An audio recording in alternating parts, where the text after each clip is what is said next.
दोस्तों, हिस्ट्री बन गया है लेकिन गलत रीजन के लिए। The Indian rupee has officially cross 90 पर dollar for the first time in the history. सिर्फ 2025 में रुपीज 6.5% तक गिर चुका है और यह एशिया का वर्स्ट परफॉर्मिंग करेंसी बन चुका है।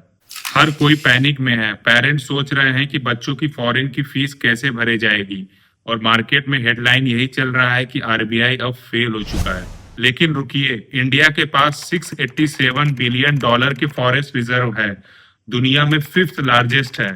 इतना पैसा है कि हम 11 महीने का इंपोर्ट कवर कर सकते हैं। तो सवाल ये है कि अगर जेब में इतने डॉलर हैं तो रुपीस गिर क्यों रहा है? चलिए इसको समझते हैं।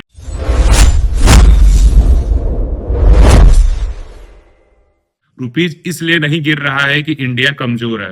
रुपीज इसलिए गिर रहा है क्योंकि फॉरेन इन्वेस्टर, जिनको हम एफआईआई कहते हैं, वो भाग रहे हैं।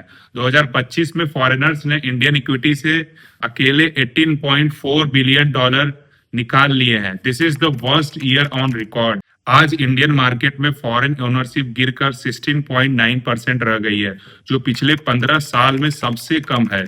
सिंपल सा रूल है, जब फॉरेन कैपिटल रिजर्व देश से बाहर जाता है तो रुपीस कम होता है। अब आते हैं असली फंडे पे। इसे कहते हैं द इम्पॉसिबल ट्रिनिटी। इकोनॉमिक्स का रूल है, एक कंट्री इन तीन में से सिर्फ दो चीज को चुन सकती है। पहला है फ्री कैपिटल फ्लो, यानी कि पैसे का आना और जाना। दूसरा है इंडिपेंडेंट पॉलिसी, अपना इंटरेस्ट रेट या इन्फ्लेशन खुद मेंटेन करना। और तीसरा है स्टेबल एक्सचेंज रेट, रुपीस का भाव फिक्स करना। ये तीनों काम एक कंट्री नहीं कर सकती। देखिए, अमेरिका ने फ्री मार्केट चुना, इसलिए डॉलर की वैल्यू मार्केट के हिसाब से फ्लक्चुएट करती रहती है। और चाइना ने स्टेबल रेट चुना, तो वहां कैपिटल कंट्रोल है, आप पैसा आसानी से बाहर नहीं ले जा सकते। इंडिया ने कोशिश की तीनों पाने की। हम चाहते हैं कि इन्वेस्टर पैसा भी लेके आए, आरबीआई इन्फ्लेशन को भी कंट्रोल करे और रुपीस का भाव गिरे भी ना। ये पॉसिबल नहीं है, इसलिए आरबीआई ने डिसाइड किया वो वॉलेटिलिटी कंट्रोल करेंगे, लेकिन 90 का लेवल डिफेंड नहीं करेंगे। तो इस 90 का आपके पॉकेट पर क्या असर होगा? चलिए पहले लूजर्स देखते हैं।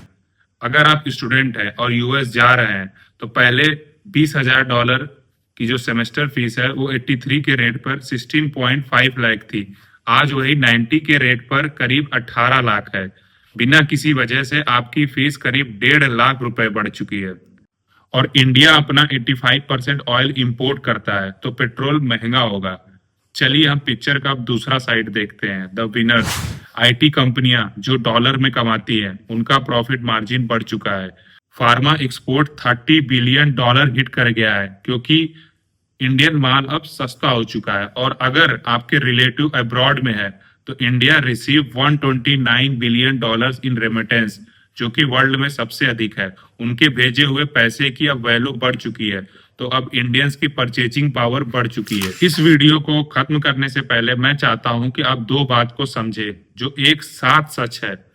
पहला, इंडिया क्राइसिस में नहीं है, हमारा डेप्ट रेशियो हेल्दी है और हमारा रिजर्व 11 महीने का इंपोर्ट कवर कर सकता है, इसलिए हम सेफ है। और दूसरा सच है कि रुपीस गिरता रहेगा, क्योंकि हमारा इन्फ्लेशन यूएस से ज्यादा है और हम ट्रेड डिफिसिट में रन करते हैं। ट्रेड डिफिसिट मतलब हमारा इंपोर्ट ज्यादा है एक्सपोर्ट के कंपैरिजन में।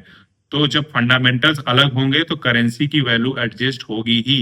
ये जो हर साल 3.6% की गिरावट होती है ना, ये एक फेल्योर नहीं है, ये एक प्रेशर वॉल्व है जो कि इकोनॉमी को एक्सप्लोड होने से बचाती है। नहीं तो इसका असर किसी दूसरे सेक्टर्स पे पड़ सकता है, जैसे इन्फ्लेशन बढ़ सकता है या फ्री कैपिटल फ्लो इंडिया का कम हो सकता है। प्रॉब्लम 90 के नंबर का नहीं है, प्रॉब्लम हमारी कन्वर्सेशन का है।